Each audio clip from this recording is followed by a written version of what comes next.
Hey, yo, what's good, man? It's your boy Derek Branch here with Strike7Sports.com. Today I just want to talk about what went down last night in the Western Conference semifinals between in the series between the Phoenix Suns and the Denver Nuggets. I just want to talk about Nikola Jokic winning the MVP award, and I'm trying to understand the true value of the phrase most valuable player in the NBA. Now, this ain't a slight at Jokic. He won the MVP award. Had a good stretch during the regular season, and he got the award. A good stretch of putting up big numbers. He got the award. Did some good things in the postseason to get to put him over the top in regards to winning that award. However, is he that valuable to this team compared to what we've seen with Chris Paul and the Phoenix Suns yesterday? And people have been saying, well, Jokic didn't have any help. He didn't have Jamal Murray.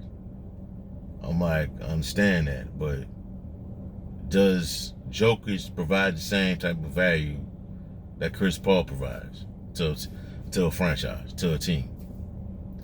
And I think it's no. I believe that if you're gonna call it the NBA Most Valuable Players Award, maybe you should call it the NBA's Offensive Player of the Year Award. That's what it should be called. Offensive Player of the Year, similar to have the Defensive Player of the Year, like the NFL has. And then you can give out your MVP award. And I think postseason production should have something to do with that, you know. And I'm looking at NBA Twitter, and there's a lot of, to me, it's just could be a very fickle place sometimes, and it's a lot of picking and choosing, hearing what we want to hear with certain players. So now is Jokic didn't have enough help. It's his help, it's people to help him out, his teammates to help him out. He didn't have Jamal Murray. But Kevin Durant LeBron will get crushed for saying they always go on to teams that got help, that gives them the help to be the guy that he needs to be, the player that needs to be. So which one is it? So I just think, and this Chris Paul, man, he deserved the MVP award, man. Because I believe, the word value, go look up the word value and see the meaning of it. Paul lives by that. Paul is the word of the true meaning of a word, valuable, most valuable player.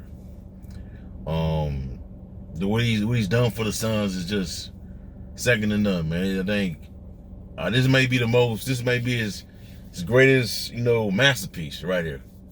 He's been to teams such as the Clippers, got them out of the dark, got the Pelicans, the Hornets at the time out of, obscurity to be a threat in the West at one time.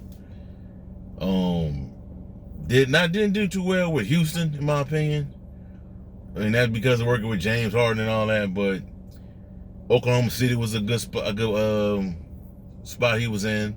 Team had a tanking mindset, and he was just like, nah, look, I'm here, so we're gonna try to fight for a playoff spot.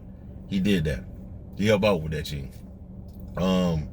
Now with the Phoenix Suns, it's the same, but he elevated that team to another level. They have some great talent on their team. Payne, Devin Booker, who's a flat-out stud right now. Booker wasn't doing the whole. We wasn't hearing all that much about Booker, unless it was he had a big game, big 70-point outing. We weren't hearing too much about Booker. We weren't hearing too much about DeAndre Ayton, who's I think has turned into one of the premier centers in the league. He do a lot for you, and that's just because of the presence of Chris Paul and that team. Everywhere he's been, teams has gotten better. He's providing the most value. He's provided the things he brings, the intangibles that he brings to a franchise it's hard to find with a lot of stars, a lot of free agents, And Chris Paul provides that leadership, field general. He's a field general on the court. knows how to distribute the ball, knows how to get players in the right position to succeed, to make plays. He's a top 5 point guard, man. I said this before. If he wins a championship this year with Phoenix, I think you got to put him into the top 10 of all-time great players.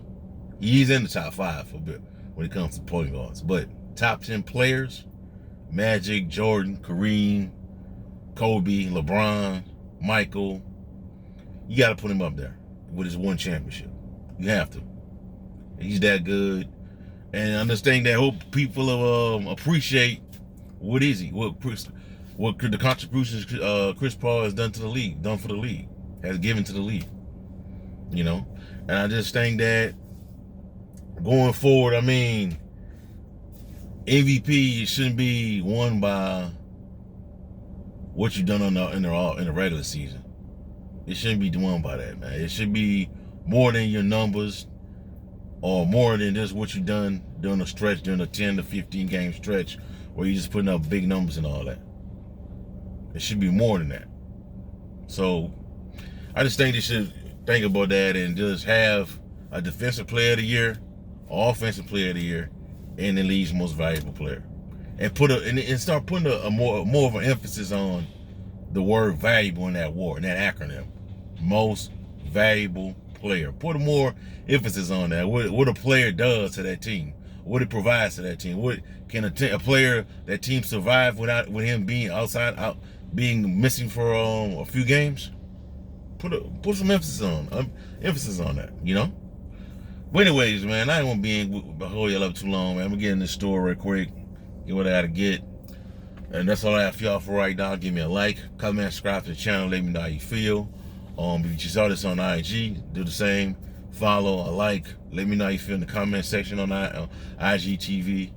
Do you think the NBA should rethink the meaning of the most valuable player award? Should they have a separate award for players that have solid offensive production, similar to the defensive player of the year? And do you think Chris Paul should have gotten the MVP award or some consideration for it? That's all I have for y'all for right now. Also in the description box below, check out strike7sports.com for latest content on the NFL, the NBA, and much more. Have a blessed day. Peace. I'm out.